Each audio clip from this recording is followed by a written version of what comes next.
As-tu déjà été dans une pièce pleine de monde et t'être senti complètement invisible? As-tu déjà regardé autour de toi et pensé « Pourquoi tout le monde a des amis et moi je suis toujours seul ?» C'est une question qui hante des millions de personnes chaque jour. Est-ce qu'il y a quelque chose qui ne va pas chez moi? Tu vois les autres rire en groupe, se retrouver, s'embrasser, appartenir à quelque chose?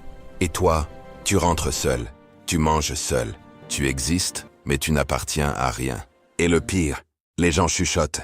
Ils disent que tu es étrange, froid, antisocial. Mais si je te disais que ne pas avoir d'amis ne signifie pas que tu es brisé, que cela veut simplement dire que ton esprit fonctionne différemment, plus profondément, plus intensément.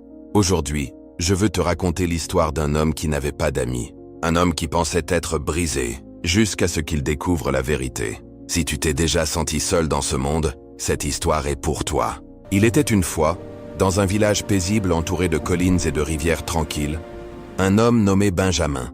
Benjamin n'était pas bruyant, il n'était pas populaire, et il n'avait pas d'amis. Chaque soir, les villageois se rassemblaient sur la place. Ils riaient, parlaient, racontaient des histoires. Mais Benjamin, il passait devant eux, la tête baissée, pour rentrer dans sa petite maison au bout du village. Les gens chuchotaient, il est étrange, toujours seul, jamais souriant. Il doit y avoir quelque chose qui cloche chez lui. Benjamin entendait ces murmures et au fond de lui, il y croyait. Chaque nuit, il s'asseyait près de sa fenêtre et se demandait « Pourquoi suis-je comme ça? Pourquoi ne puis-je pas être comme tout le monde? Pourquoi n'ai-je pas d'amis ?» Son cœur était lourd. Non pas parce qu'il était triste, mais parce qu'il se sentait brisé. Un jour, un groupe de villageois invita Benjamin à se joindre à eux. « Viens, Benjamin, assieds-toi avec nous, » dit l'un d'eux. Benjamin hésita, mais pensa « Peut-être que c'est ma chance. Peut-être que je peux enfin appartenir à quelque chose. » Il s'assit avec eux. Il lui souriait, il riait, il parlait, mais quelque chose semblait faux. Il souriait en face des gens, mais dès que quelqu'un partait, il murmurait des choses cruelles dans le dos. Il faisait semblant de se soucier, mais leurs mots étaient vides, superficiels, faux. La poitrine de Benjamin se serra. Il se sentit étouffé. Silencieusement, il se leva et s'éloigna. L'un d'eux cria derrière lui. « Tu vois, c'est pour ça qu'il n'a pas d'amis. » Il se croit supérieur. Mais Benjamin n'essayait pas d'être supérieur. Il essayait juste de respirer. Cette nuit-là, il comprit quelque chose. « Je préfère être seul que mal entouré. » Quelques jours plus tard, le village organisa une fête. Tout le monde était là.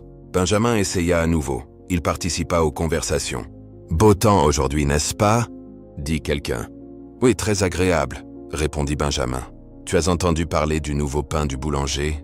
demanda un autre. « Non, pas encore, » répondit Benjamin. Mais la conversation était légère, vide de sens. Benjamin essaya de sourire, de participer. Mais à l'intérieur, il était épuisé. Ce n'étaient pas les gens. C'était le vide de leurs mots. Ils voulaient parler de la vie, des rêves, de ce qui compte vraiment. Mais personne ne voulait de profondeur. Ils voulaient juste se distraire. Après 1 heure, Benjamin quitta la fête. Il rentra chez lui en silence, et pour la première fois, il ne se sentit pas coupable. Il murmura « Je n'ai pas besoin d'une centaine de conversations superficielles. J'ai besoin d'une vraie connexion. » Les semaines passèrent. Benjamin continua de vivre seul. Mais quelque chose d'étrange se produisit. Après avoir passé un peu de temps avec des gens, il se sentait vidé, complètement épuisé. Alors que les autres semblaient s'énergiser en socialisant, Benjamin avait besoin de plusieurs jours pour récupérer. « Pourquoi suis-je si fatigué ?» se demandait-il. « Pourquoi ne puis-je pas être comme eux ?» Un soir, un vieux voyageur passa par le village. Il vit Benjamin assis seul près de la rivière et s'assit à côté de lui. « Tu n'es pas comme les autres, n'est-ce pas ?» demanda-t-il. Benjamin baissa les yeux. « Non, et j'aimerais l'être. » Le voyageur sourit. « Pourquoi voudrais-tu être comme tout le monde?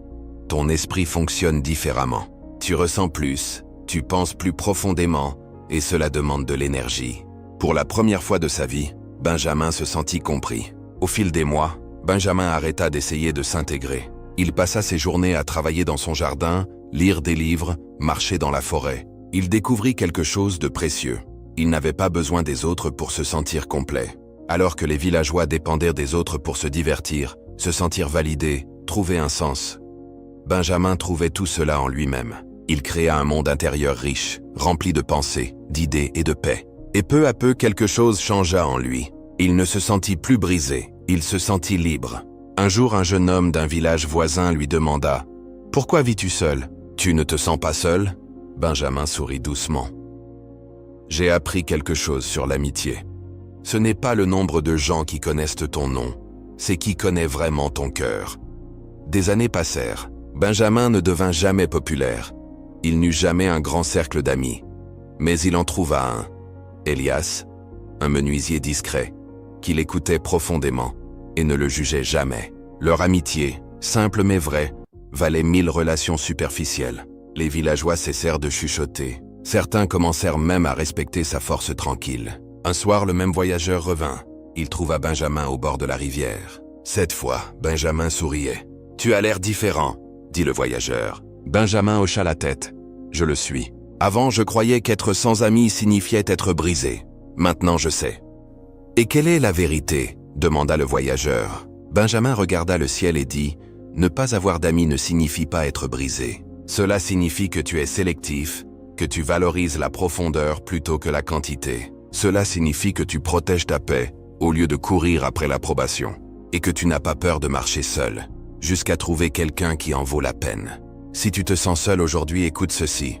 Tu n'es pas brisé. Tu n'es pas un échec. Tu n'es pas étrange. Ton esprit fonctionne différemment. Tu ressens plus profondément. Et ça, ce n'est pas une faiblesse. C'est une force. Ne baisse pas tes standards pour t'intégrer. Ne force pas des liens qui te vident. Ne t'excuse pas de vouloir la solitude. Une vraie amitié vaut plus que 1000 superficielles. Parfois, les plus forts marchent seuls un moment. Et un jour, ils trouvaient les leurs. Sois bienveillant avec toi-même. Tu n'as jamais été brisé. Tu étais juste différent. Et être différent, c'est beau.